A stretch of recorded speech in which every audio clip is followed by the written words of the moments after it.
This time, Ranieri's Leicester hold the nerve to pull off 5,000 to 1 title shot. And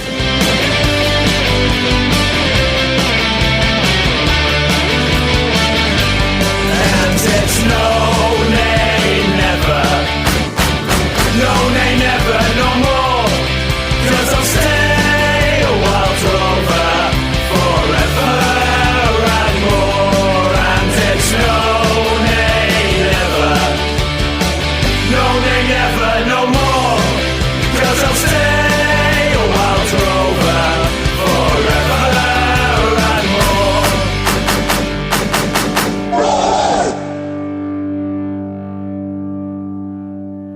Hello and welcome to By Far the Greatest Team, a podcast in which football fans attempt the impossible to work out who is the greatest team of all time.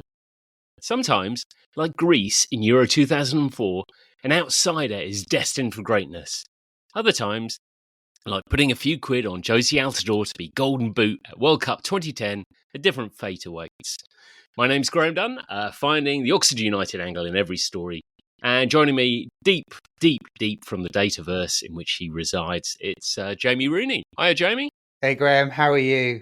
I got to start off by I think I got some stick. I felt like I got stick for the Malcolm McDonald time machine reference last week. I don't know what was going through my mind. I think it was just a case of I got excited by the summer of 1976. And I think it was the whole idea of 5 goals in a single game. And growing up as a kid, even though Malcolm McDonald wasn't a prolific goal scorer for England, it always felt like he was this hero because he scored 5 goals, which no one had done at the time for England. And then you had got Don Revie was there for 5 minutes. So it would have been nice to see a bit of Don Revie's England before he went off to the Middle East, way before anyone else went to the Middle East. He was so far ahead of his time. He was very much ahead of his time. Yes, Malcolm McDonald, an unusual choice, it has to be said. We've got a great team lined up for us today, and we're going to look at Leicester. We don't have a Leicester fan, but we have the next best thing when it comes to Claudio Ranieri's title-winning side, which is the team that probably should have won the title. So joining us, perhaps giving it a bit of a Spurs perspective, welcome back. We have Matt Leigh. Hi, Matt. Hi. Yeah, that's a really nice introduction. I'm ready for my sort of hour of free therapy from you two. So be gentle with me. It's been a tough couple of years. It's all been downhill since then.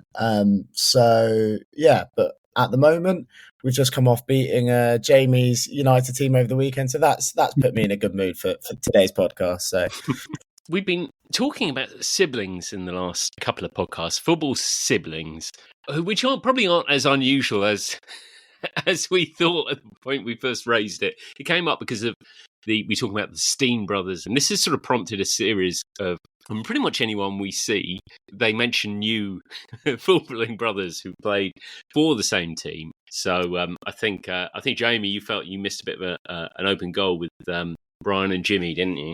I know, the Greenoffs. I mean, it is really on the borderline of my growing up football experience. So I mean, I was a proper toddler when the Greenoffs were doing their thing at United. But yeah, I should have picked up on that one. But our man Keith Fay was able to share with us those classic brothers that played at United. But then I thought I should do a bit of research to see if there were any Leicester City footballing brothers, and I stumbled across Andrew and John Roxburgh.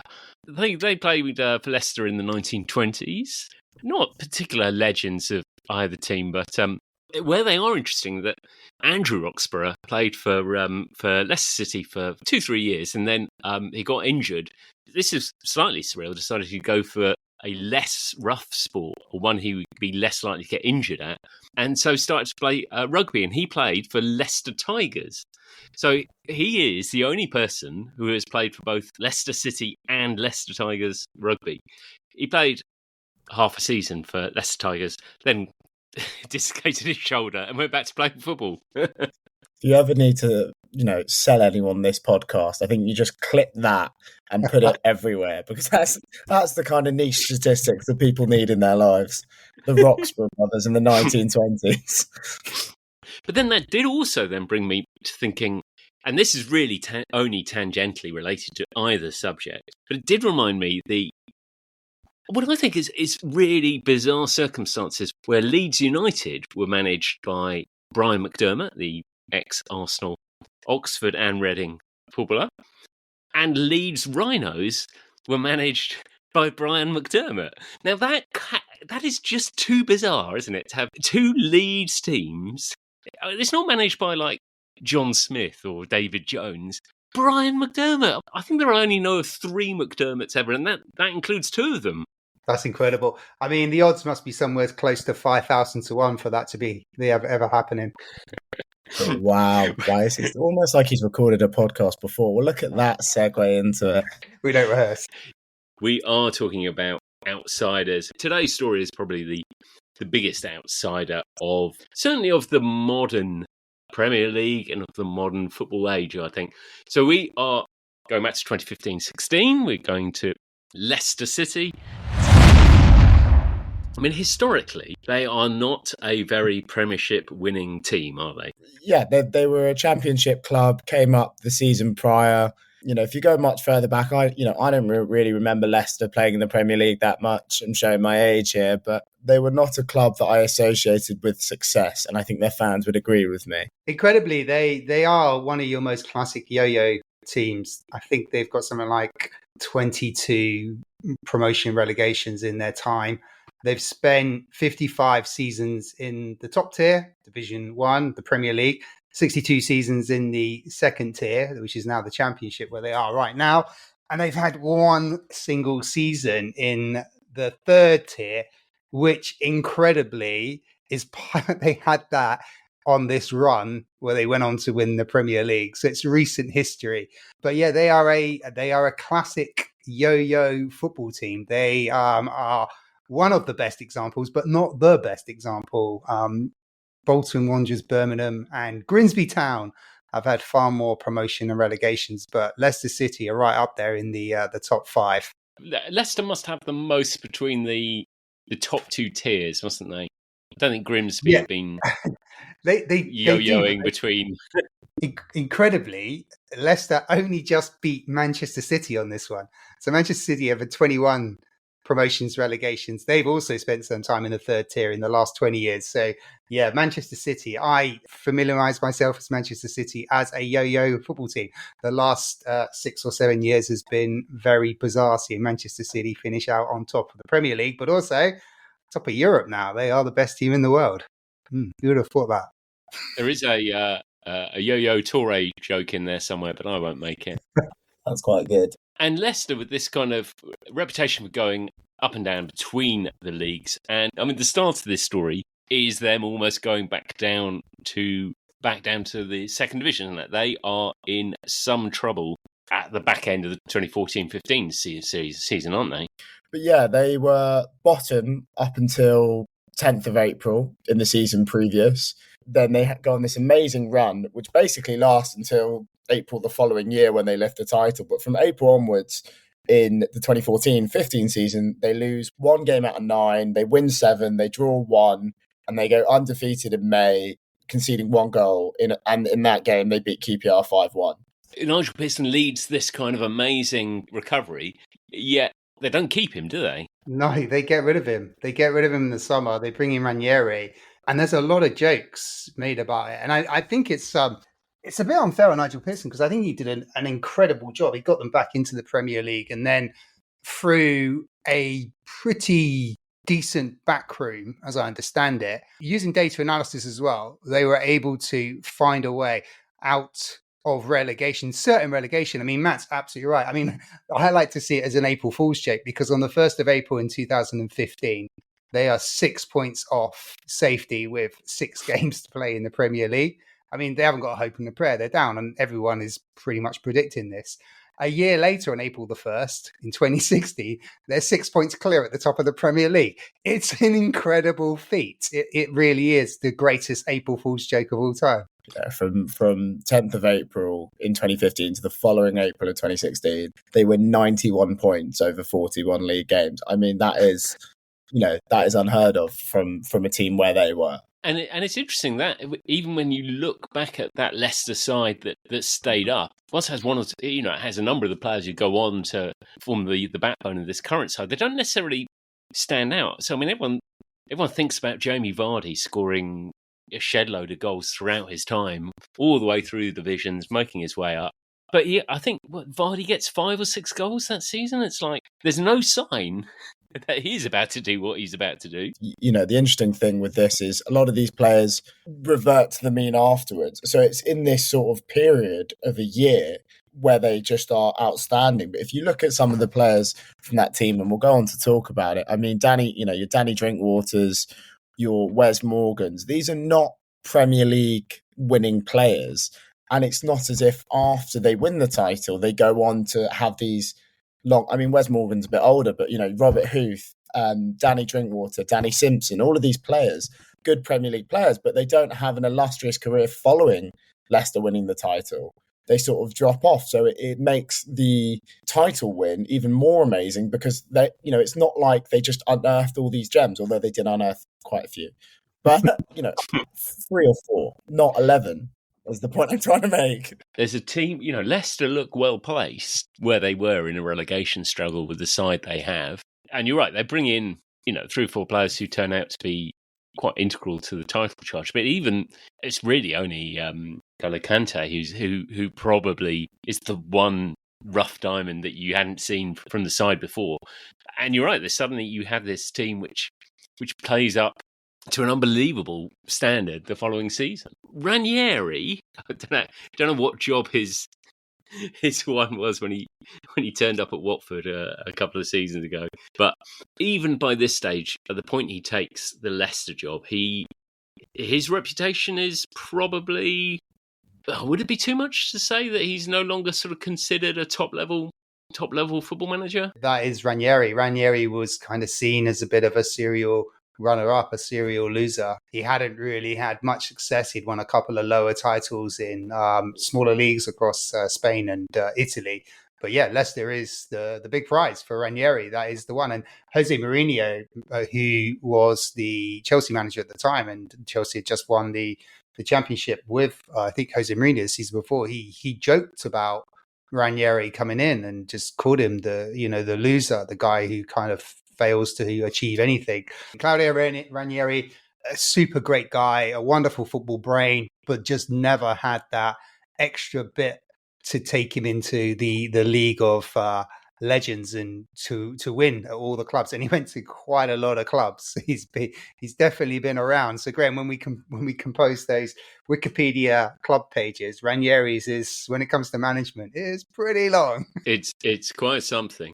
And his career had appeared to just reach its ultimate nadir with a spell at Greece, and not unlike the glorious 2004 Euro-winning Greece side. This is the iteration of Greece that loses to the Faroe Islands. Because he doesn't stay... I mean, he's managed some of the biggest clubs in world football. Juve, Napoli, Roma, Inter Milan, Valencia, Chelsea, Atletico Madrid. And he doesn't stay at these clubs for very long. I think he's one of these guys that we've all worked with that's just brilliantly charming in the interview and just blows you away.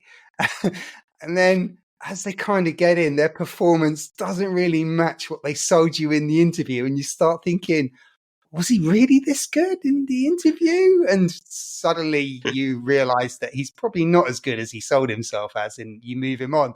But then it doesn't seem to affect him. He goes and gets a new job elsewhere at a big organization. The other thing that is obvious about Claudio Ranieri is that he couldn't be much more different than Nigel Pearson.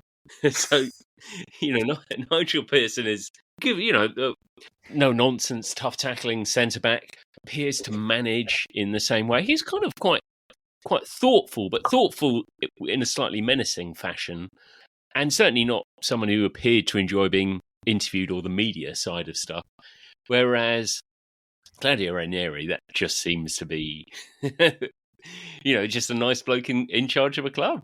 Yeah, I think Nigel, he said in the previous season that he kept Leicester up. I believe he told a fan to fuck off and die. So that's the kind of manager they were with.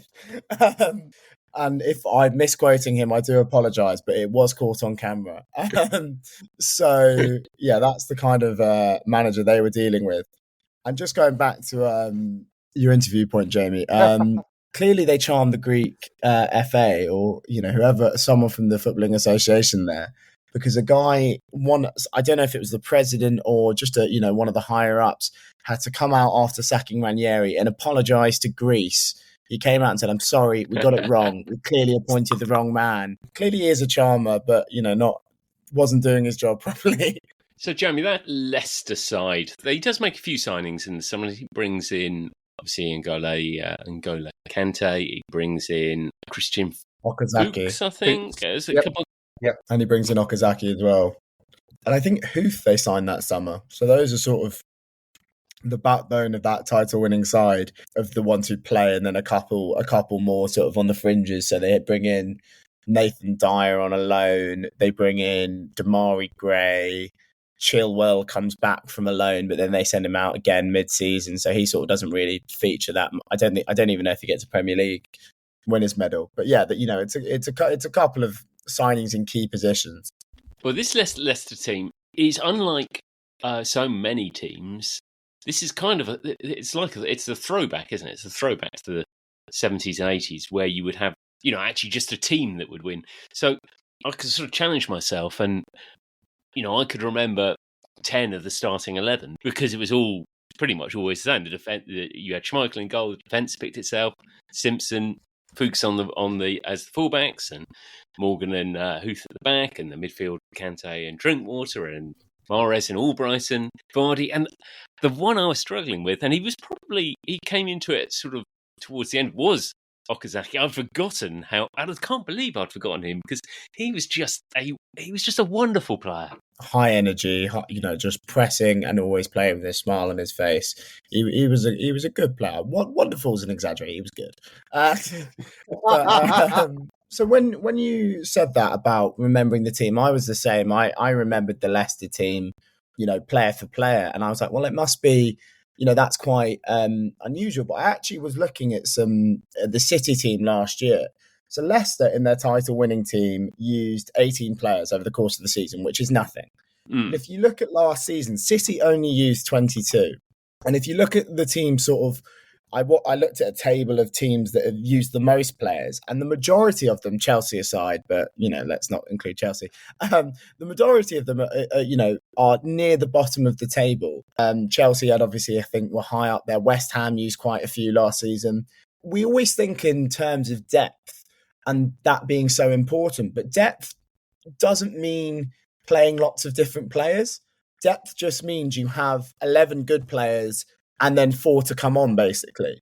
And then you have to hope that you don't get injuries. But I found that very surprising when I was doing a bit of research for this, that using quite a few players is actually often a barometer for success because you have a settled team. It challenges a lot of the stereotypes as well. And this Leicester City team, they kind of support and challenge those stereotypes because they do use a small volume of players. It is quite incredible the amount of players that they do use. And I think Matt's point about that depth, because you've got that familiarity baked in, but they're not in European football. There's no midweek football for this particular Leicester team. They go out of both of the domestic cup competitions fairly early. They actually end up playing 43 games for the total season. So over the last 25, 26 years, the average amount of games played by any team that's won the Premier League has played 60 games. So Leicester City in playing 43 games, 17 games down.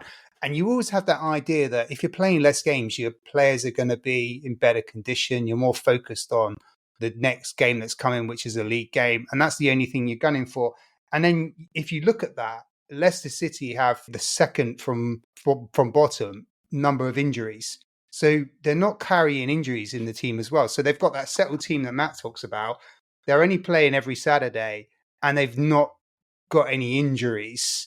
And it really supports the idea, the stereotype that if you can concentrate your efforts on one thing, Premier League teams at the top level don't do now because they are in major competitions, you can focus on winning the league. But the contradiction in that is if that's the case, why aren't teams that aren't in Europe and are going out of competitions early challenging for the Premier League? We don't see it. Newcastle made a stab for it last season and ended up finishing 4th, but it's very rare that the top 4, top 6 is disturbed. The injury point's very important as well. I was looking at some of the tech they use throughout the course of the season, and I came across a thing called Optim IS5. And I don't know how much of this is, actually. What the hell? I know. So it uses satellite reception to establish the risk of a player getting injured at any time based on benchmark data, which would show whether they had exceeded their workload. Now, whether they just got lucky or this technology is life-changing, I don't know. But they had the least injuries that season. Correlation, causation, you tell me. I think you have a good point, Matt, because if we look at the Jamie Vardy injury I think he picks up an injury in October, November, and he's on a run of games where I think he scored 9 goals in the last 9 games, and I think it's over an international break. So Leicester have got like 10 days to get him fit, and it's a groin injury, and the odds are stacked against him because the nature of the injury means he should be out for a good 2 or 3 weeks. But he goes into the cryotherapy that Leicester have installed at the club. And I mean, this is the first time I ever heard of other than Michael Jackson wanting to cryo-freeze himself on the point of when he died so he can be refrozen in 4,000 years' time and start singing and moonwalking again. I'd never heard of cryotherapy before. And then Leicester have got this installed at their football club. And Jamie Vardy, by some miracle, backing up exactly what you're saying, Matt, is fit and is able to play and scores 10 goals in 10 games, which equals the record by Ruud van Nistelrooy. And then he scores in the 11th to break it. Let's not forget that he doesn't just equal it, he breaks it. Come on, let's stop holding on to United. to United hat. Yeah, he called that I think he called it the torture chamber, that cryotherapy room. It doesn't sound like a lot of fun.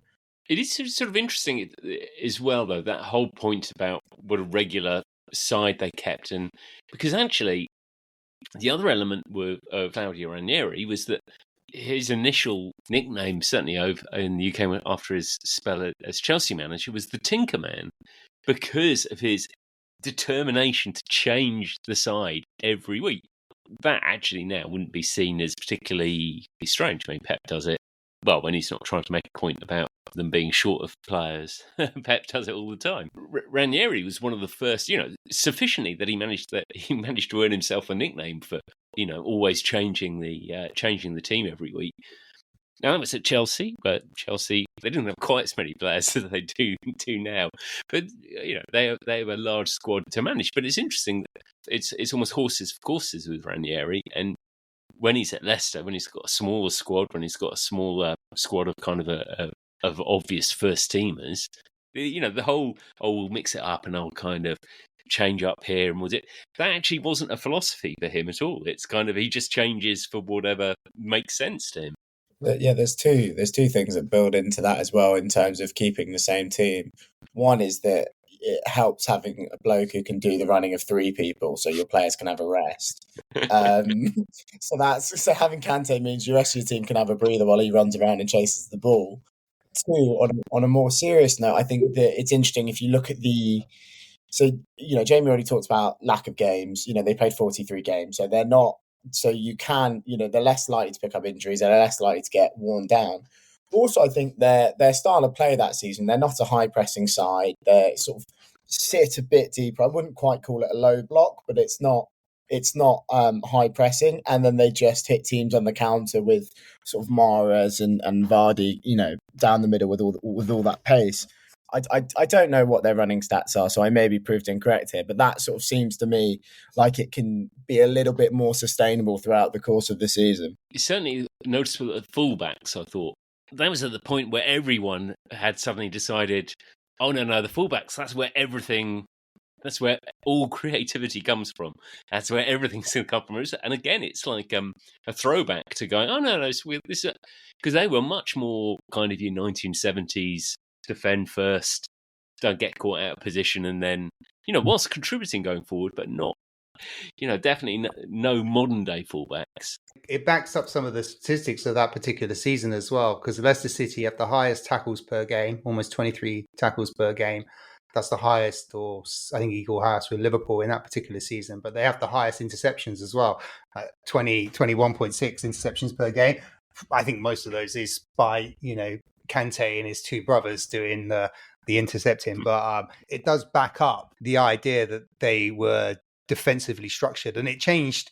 I think it changed in October, I think, when Ranieri started promising the pizzas every game when they keep a clean sheet. I think they chip in a few goals in the early days. But by October, November, the defense becomes a bit stable. It becomes familiar.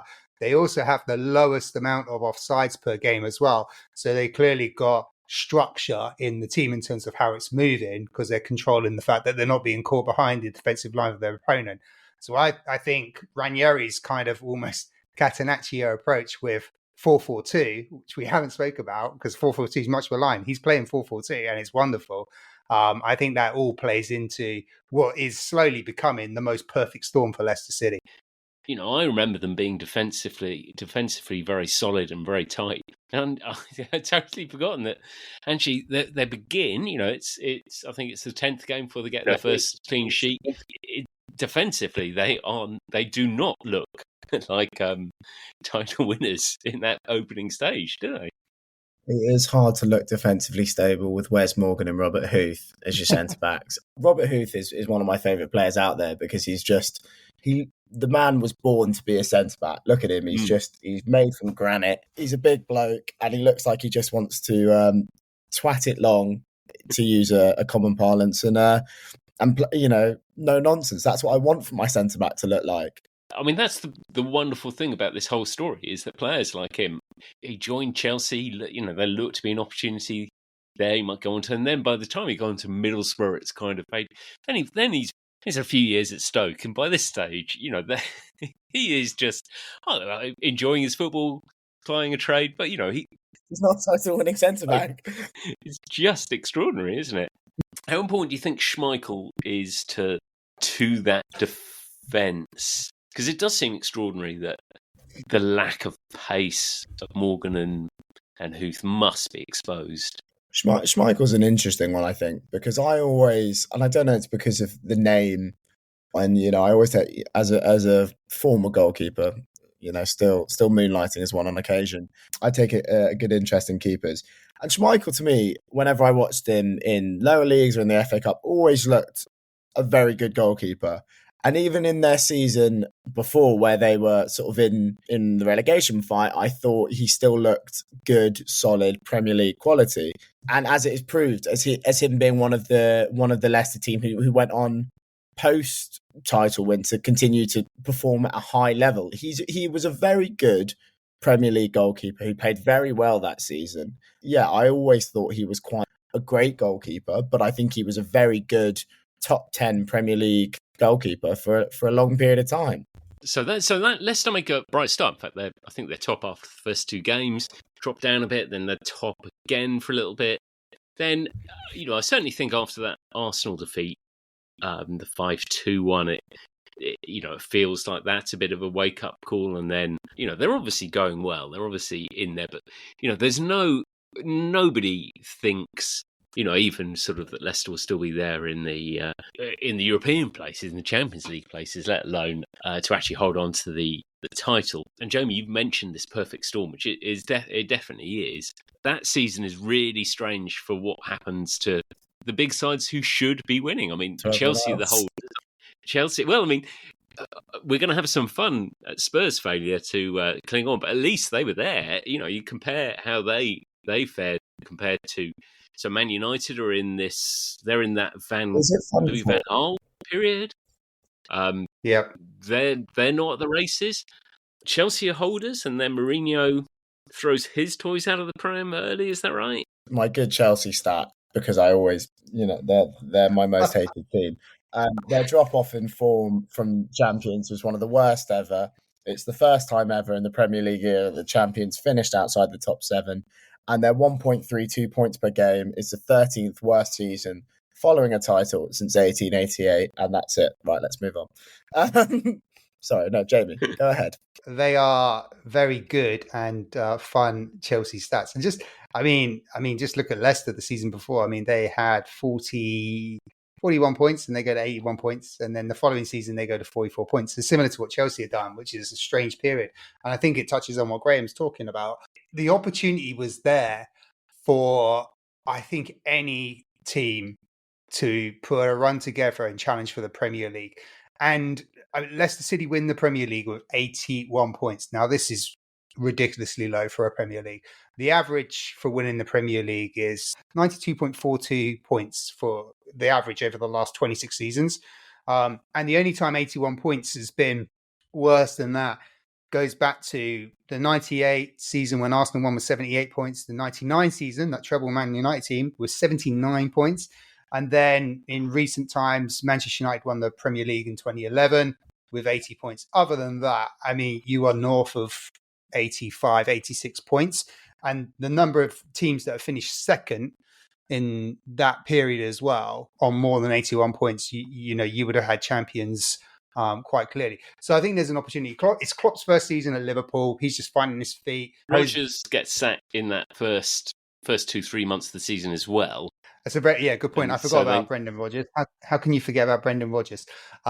He's gone. So Liverpool are in a bit of a transition. New coach coming in. Chelsea have just imploded because the coach has to make everything about himself. Man City pick up some big injuries. Vincent Kompany gets injured, and I think that's a massive loss for Manchester City because him and Aguero are the premium players at the time. Arsenal are in a strange place. I think it's just coming to the end of Arsene Wenger's time. The generally Arsenal fans are booing at 90 minutes at the Emirates. So there's an opportunity. And the one team I think that has that opportunity is quite seriously Tottenham Hotspurs. I think at the time, Matt, we've got Pochettino in charge, isn't it? And he's got a young bunch of players together. And I think there's a big opportunity for Tottenham here to be the Leicester City. But yeah, we have some of my favourite Spurs players doing their thing. We've got Moussa Dembele, the world's greatest midfielder, running the show. We've got, sort of Danny Rose and Carl Walker at the fullbacks. We have the best fullbacks in the league for a long time. We have, I think it was Toby and Jan were our centre-backs that season. So just a very solid back four. We had a young sort of Tyro and Dele Alli, and then Ericsson, Kane.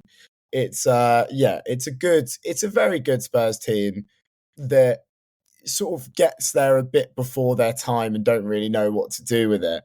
And I just want to link back to a point that you made in terms of the points total. I mean, the actual number that Leicester need to win the league, so they get 81 at the end of the season. They only need 77 to actually win it. So they win it on 77. So it's even less than sort of you think. But yeah, I'm just trying to draw attention away from talking about Spurs. But yeah, no, it's we're a good side. Yeah, I mean, I think Jamie, you're letting Arsenal off a little easily there because actually, I think Arsenal are the first team that should put their hands up. Arsenal are in a really, really good position in October, November. They've been there and done it before with Wenger. They are in those later weird Arsene Wenger years where they're sort of destined to underachieve. But I think they are the team that are most obviously best placed before Christmas. In fact, they're top at Christmas. They lose 5-1 to Bayern Munich in the cup, and that's a kind of maybe that's a warning sign that they're not really fully quite there. And Arsenal go through some pretty grim little runs in that season, and right up into at the turn of the year, I think you'd be thinking it's Arsenal, maybe Spurs chasing them down. By this stage, you're probably thinking that Leicester might get a place in the UEFA League here. You still can't quite believe that one of Liverpool, City, United, Chelsea, one of them isn't going to sort of come back. But Spurs are the ones that actually emerge as full rivals, I think, to Leicester, and they're playing some good stuff. I think one of the other narratives to this season, I think Spurs are largely a relatively popular side among the neutrals. And I think the plus side that Spurs have is because they don't win anything. the rest of the world doesn't object to them, That's kind of, people kind of like, the footballers they've had in the past, they like the way they set up. So I think Spurs are quite a popular team. And under most normal circumstances, if Spurs were up against any of the other sides, I think they would have been the people's choice. But they're so unlucky that the amount of times that has been said in my household, if it wasn't for Leicester, everyone would have wanted us to win the league. It would have been, we would have been much more popular. Trust me, that is something that I've talked about a lot. We bottle a lot of things. I will come out and say it. We're a Spursy team, all this, that, and the other. But Leicester are top of the league from, I think it's January 16th. So it's not as if we are, ever leading the pack and we sort of choke it. And this Chelsea game that we'll probably come on to talk about, which gives Leicester the title. People often talk about Spurs bottling the league. And it's true, they were 2-0 up against the poor Chelsea side and they came back and it all got there was a lot of aggro. But I would also like to point out we were like 7 points behind Leicester at the time, 6 points behind Leicester. It's not as if we win that game and we win the title. That game is. I think that game just, though, absolutely sums up the kind of the narrative that was there at the time. Chelsea have been shocking all season. No one has been more shocking than Eden Hazard. They've had this awful year. And I think the only thing, and it shows that one thing that can drive a club, footballers, their fans, is to beat your rivals. Yeah, no, 100%. Hazard was unplayable. That second half, he was just top draw. The goal he scored, I can't remember if it was their second or first, where he cuts inside and smashes it into the top corner. It's Hazard all over. And our record against Chelsea is woeful. We do not beat Chelsea, especially at Stamford Bridge. And I think you ask any Spurs fan before that evening, even your most confident one will go, I'm not looking forward to this. And we went 2-0 up, and genuinely at half time, I remember just chatting to my dad and going, I'm so not confident about this. And lo and behold, Chelsea come back and Moussa Dembele takes a liking to somewhat Diego Costa's eye. It's just a horrible watch. I can assure you, as a neutral in the room, it's extremely entertaining to watch. Yeah, was it fun? Yeah, I'm sure it was. But I kind of, again, sort of admire the kind of Spurs implosion on the pitch, because they kind of did what, in that last 10 minutes, they did what a football fan would do. They just get really annoyed. Yeah, they just lose their head.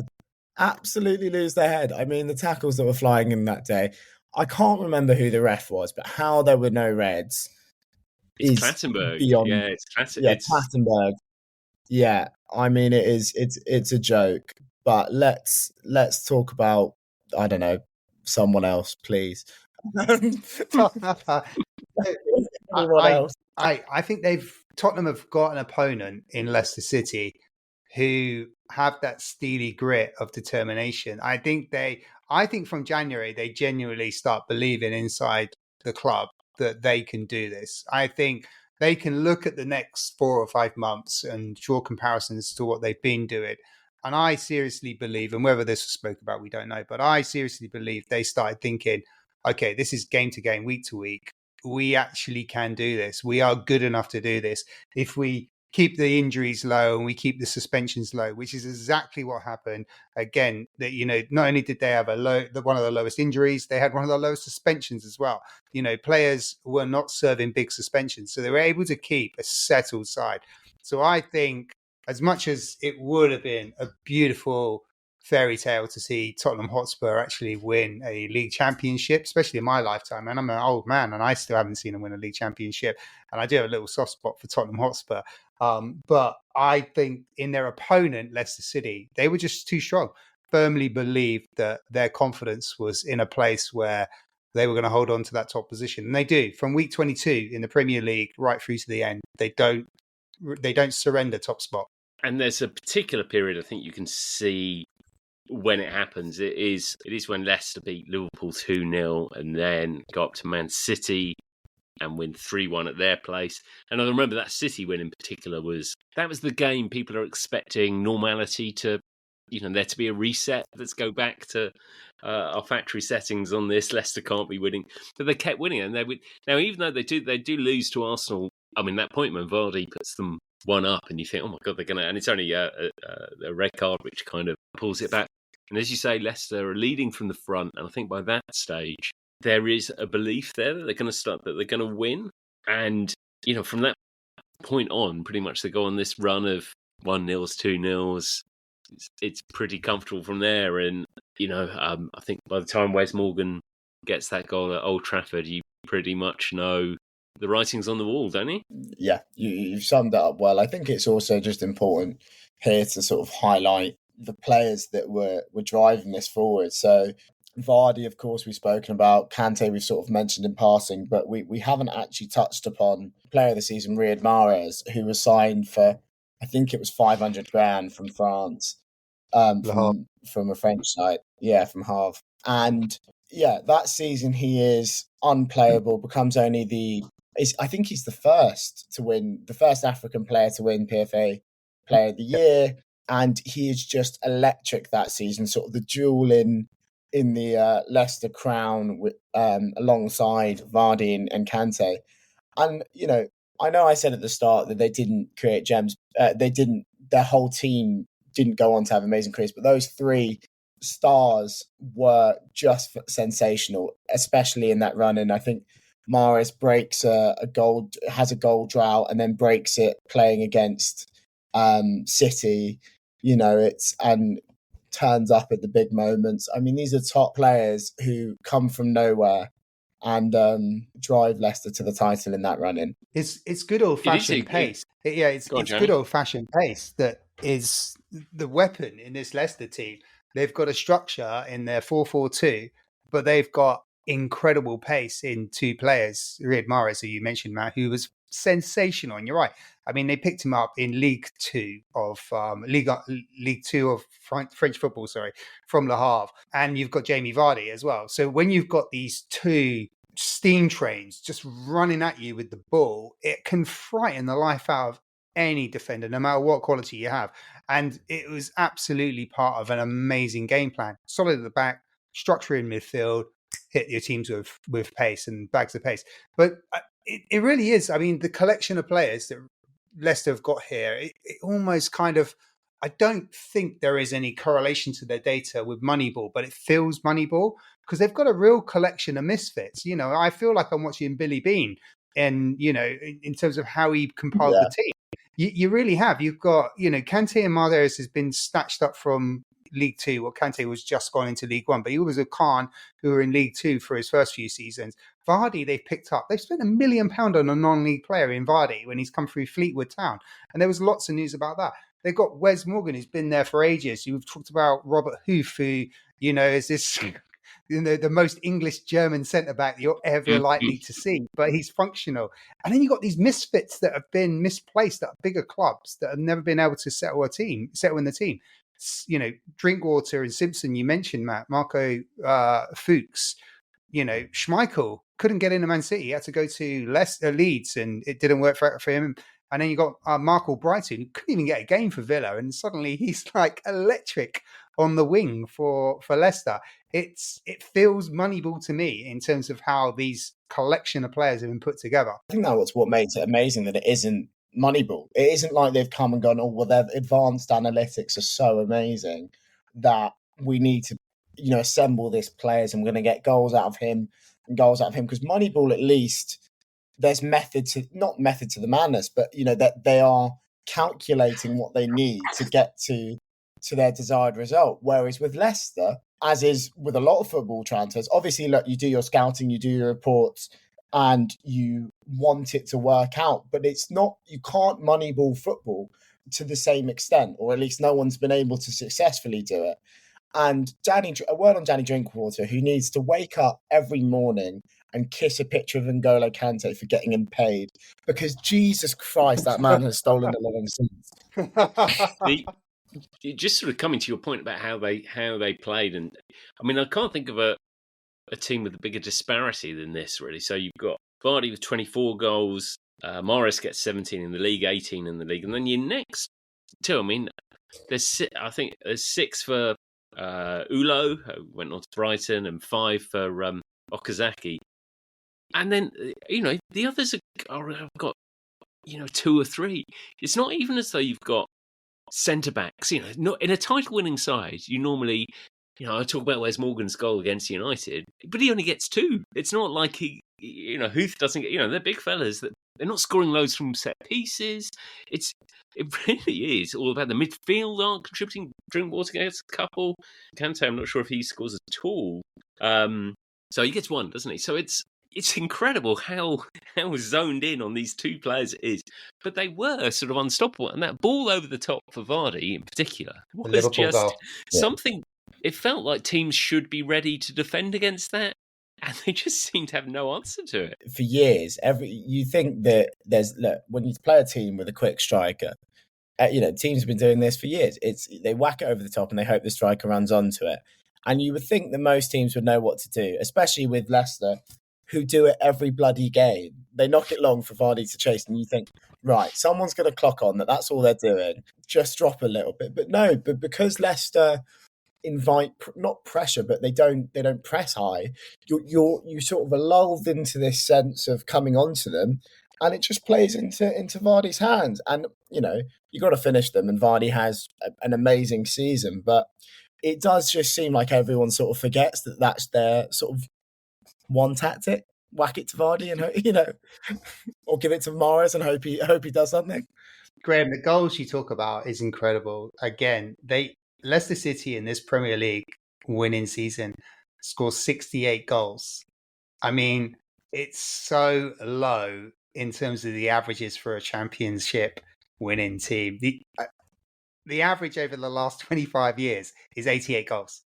They're 20 goals short of the average. And City in the last couple of seasons have been smashing into the high 90s. I mean, they scored 106 goals just 2 seasons after this. And you know what? Even though we've talked about their defence, they concede 36 goals. That's high for this particular team winning a Premier League. It's another level in terms of how it's this perfect storm that not everyone else is firing on full cylinders. So you don't have to be the greatest team. And here we are talking about the greatest teams to be the best team. You just need to find a way through. And the opportunity presented to Leicester, I mean, they maximise it. It's fantastic. Well, they do show, because we have seen other teams, other unfancied teams getting into good positions. I think about John Gregory's Aston Villa and Norwich and even Ipswich in recent times. I think George Burley's Ipswich were doing quite well. We have seen teams make good starts and not be able to carry it through. I think there is something really special about this story that Leicester were able somehow to do. Because I think that's probably the other thing about this story is that they've in the end they've won it relatively comfortably without too much of a stretch. To coming back to Matt's point, Tottenham already had too much work to do to catch up. The Chelsea game was just to keep it alive. It wasn't exactly. Yeah, it's not to overtake Leicester. It's to go 6. I think it's 4 points behind them with 3 games to go. I've made lots of jokes about my pain throughout the year, but I don't want to disrespect Leicester. They were a top quality side, and did amazing. And that steal that you talked about, I think, is essential. And it's where a lot of other teams that sort of are on that borderline, which Spurs do a lot and don't have. And you don't have until you win, and you never know until you win. And Arsenal are the same sort of in recent years of being, they're a good side, but you need to see them win something before you can say, right, you're in that top conversation. It does prove, as probably was always going to be, a one-off. I don't think anyone was wildly confident that Leicester would be able to repeat the feat. They have the following season is sort of more challenging for them, and obviously there's this difficult situation of eventually we are going to have to sack Ranieri because he's reverted back to type. And how can you sack someone? I remember there was kind of semi outrage at the time that Leicester could do it, but it was it's proven to be the right decision, I think, in the long run. Jamie, it doesn't sort of continue for another. They're now playing in major competitions that they hadn't done the season before. They're playing in the European Cup. Leicester City are playing in the European Cup. It's incredible. And they're playing as English champions as well. And they come through their group comfortably. They win their group. They then they do what most English teams fail to do. They actually beat Seville in a knockout competition. If only other football teams could do that, that would be great from England. And then they come up against Diego Simeone's Atletico Madrid. I mean, what a football team that is. And they narrowly lose in the quarterfinals of the Champions League. And they're playing games every 3 days now, so they're doing what the Big Six do every single season, and it's a challenge. So yeah, their league form suffers, and they end up finishing 12th. I think they actually take Chelsea's record, Matt, that you mentioned at the top of this, in terms of like the lowest placed previous champion. So I think they take that record immediately from Chelsea. Yeah, and of course they have to do it without N'Golo Kante, who Chelsea, as top sides do, pick off the best players from your rival side. So it's one season for him at Leicester. I mean, it's an amazing season. Obviously, goes on to prove to be not a bad buy for Chelsea as well. Slightly more successful than the other acquisition in midfield from Leicester. Leicester pull him in from the lower leagues in France, League Two. He plays a short time in Ligue 1. And I think they bring him in for around about 4 million, 5 million pounds, I think. Within 12 months, they're selling him to Chelsea for all of the right reasons. He's an incredible, talented footballer, and he's wonderful to watch. They're selling him for 33 million.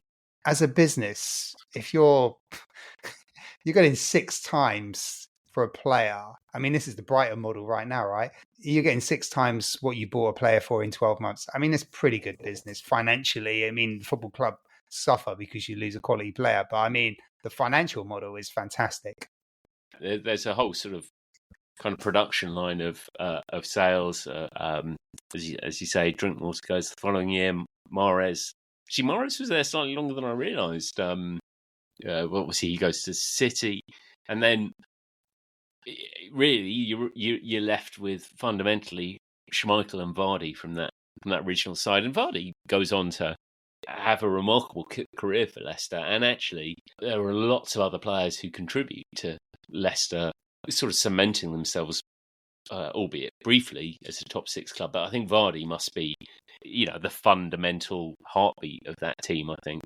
100%. And I think it speaks to the quality of ownership that they take this title winning side. And I know they're relegated now, but a couple years down the line, they've completely rebuilt this team into what if you look at it player for player, is probably a better team than the one that won the title. I mean, they bring in Maddison, they got Chilwell for a bit, and then they have Kelechi Iheanacho, who's a good player. Tielemans, yeah, Ndidi, all of these good players that they bring in to probably, to replace the ones that are outgoing, and in a lot of cases upgrade. And then it just proves how much the rest raise their level, that this side, wins an FA Cup, which is brilliant, but don't get close to winning the title again. We're heading towards legacy time, so I think it's probably time for us to get our rankings in. As a reminder, I forgot to do the reminder last week, and we always get ourselves into trouble when I don't do this. It is, we have 5 categories of greatness. Right at the top, we have all-time greats. That's it, isn't it? Then we have true greats. Right in the middle, we have touch of greatness. Beneath that, we go for edge of greatness, and then we have blinkered greats right at the bottom. Matt, shall I start with you? How would you rank this Leicester side? I have to say, look, I've slagged them off because they hurt me, truly hurt me. It was like a breakup, but I have to say that this Leicester side are truly great. They just defy the odds and are an amazing side, and I couldn't place them any lower than truly great, because they are just it's just never going to happen again. And yeah, as much as it hurts me to say that, and as much as they hurt me, they're truly great. Jamie, what about you? Leicester City have won the Premier League. They're the first team that don't come from the northwest of England or London to win the Premier League to win the top division, actually. They're the first team to win the Premier League since Leeds United won Division 1, coming from the northeast or the north. They've broken the mould here. And, you know, these Leicester City stories do rarely happen across the world. Deportivo La Coruña, they won their first and only La Liga in the late 1990s, early 2000s. Wolfsburg, incredibly, the team that manufacture Volkswagen cars, they won the Bundesliga in the mid 2000s, and the wonderful Gianluca Vialli and Roberto Mancini Sampdoria won Serie A in the early 1990s. So these things do happen. And I think, and I did a little really nerdy analysis on this. Do you know what? I think being a Leicester City fan for the last 17, 18 years has been incredible. And I'm going to bore you through it. I really am. I'm going to take you right back to when they were in the Championship in 2006, 2007. They almost got relegated for the very first time into Tier 3, and they avoided it. So that's exciting because you've got that buzz. I mean, it's depressing as a football fan, but you've got the excitement that you stay up there. The following season, they do get relegated to League One. So as a fan, you've gone through that emotional drama, and it must be horrible. You're in the third tier for the first time. The next year, they come straight back up as champions. They've won a league, and Leicester City haven't won many leagues, so they've won a league. They then go straight into the playoffs in the Championship the following year, which, again, you've got the hope that we're going to spring back into the Premier League. So as a fan, those 4 seasons take you on an emotional roller coaster. And then they have a couple of mid-table finishes in the Championship, and then suddenly it all kicks off. And I don't think anyone will ever forget the playoffs, Leicester City, Watford at Vicarage Road, and the most maddest 3 minutes of football that probably ever existed. And as a Leicester City fan, you've gone on that emotional roller coaster where you think you're taking a penalty to get into the playoff final, to get back into the Premier League, and it's not gone in for whatever reason. And then within 20 seconds, Troy Deeney has just sunk you. And I can't imagine what that must have felt like. Your hopes are there at the penalty kick, and within 60 seconds, they've been taken away from you. And then the following year, they go up as champions. They've won 2 league titles. I'm a Leicester City fan. I'm having an exciting time every year. We talk about this period where they're in the Premier League. They should get relegated on their first season back. April the 1st, we've talked about. They have this incredible run together and they stay up. I mean, that must have been thrilling as a fan. And then they win the Premier League. And then after that, they've won FA Cups. They've gone to European Cup quarterfinals. They've gone to Conference League, Europa Conference League semi-finals. And then they get relegated. So I think it's been an incredible journey for a Leicester City fan. And I'm kind of preambling, and Graham, you're probably going to edit all of that out when we do the final draft. And rightly so. So where do I rank this team of misfits led by the brilliant pizza delivery guy?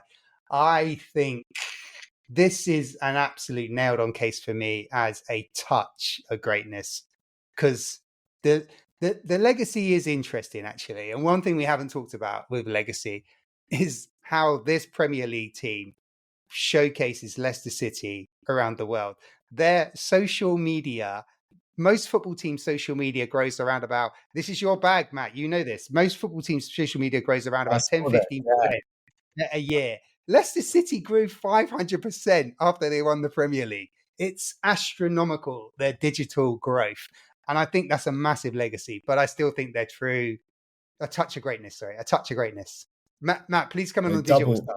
Well, no, I saw that stat about social media growth, and then I also saw their growth of club merchandise. So with the countries that receive Leicester City merchandise double to 66 countries, with the US being the top market for them and Japan being the biggest growth market, I think largely to do with the fact that they really get behind a player when he plays for a club. So Okazaki would have driven a lot of that growth.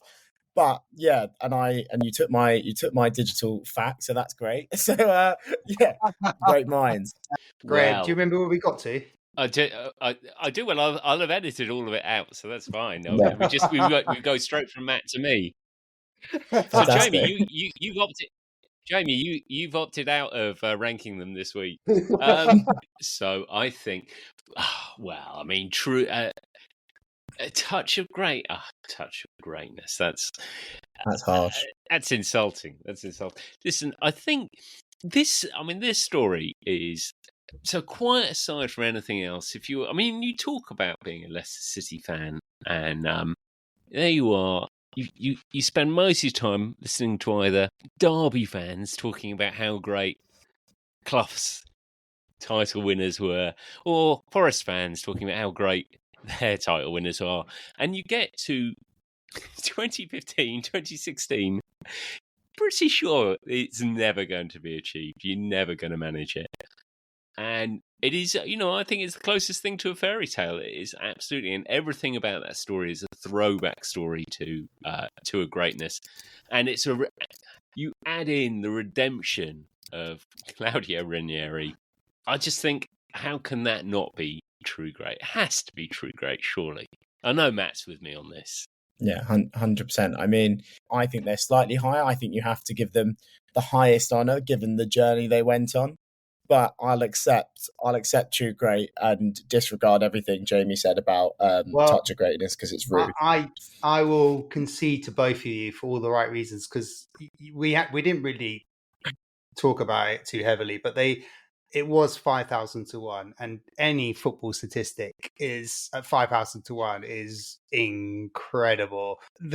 Just to kind of demonstrate that, there was more chance of Dean Gaffney of EastEnders fame, Wellard, winning the best male Oscar that year than Leicester City winning the Premier League. There was more chance of Piers Morgan, that very opinionated Arsenal fan, becoming manager of Arsenal than Leicester City winning the Premier League.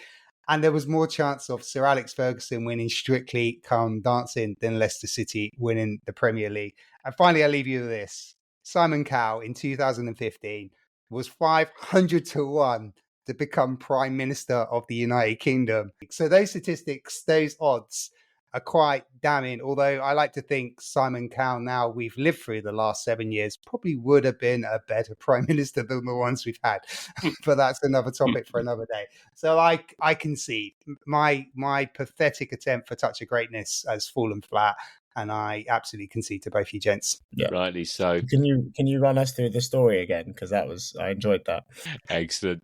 So Leicester City, 2015-16, true greats.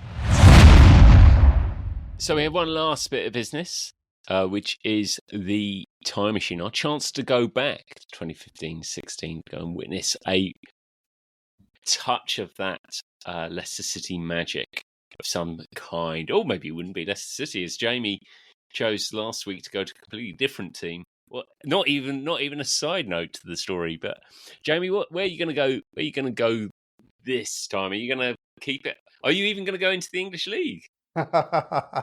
Yeah, I'm gonna revert back to true form, and I am gonna keep it Leicester City related. And what I'm gonna do, I'm gonna in early 2016, I'm gonna get a job with Deliveroo, and I'm gonna be available the very night that Jamie Vardy is having a party, and I hope that I am going to be the person who's going to be responsible for delivering the endless pizzas to Jamie Vardy's house, so I can be a Klingon and one of those groupies that just hangs on to Jamie Vardy's party whilst Leicester City win the Premier League. Yeah, that is a good choice, actually. That is a place to be. Matt, where are you going?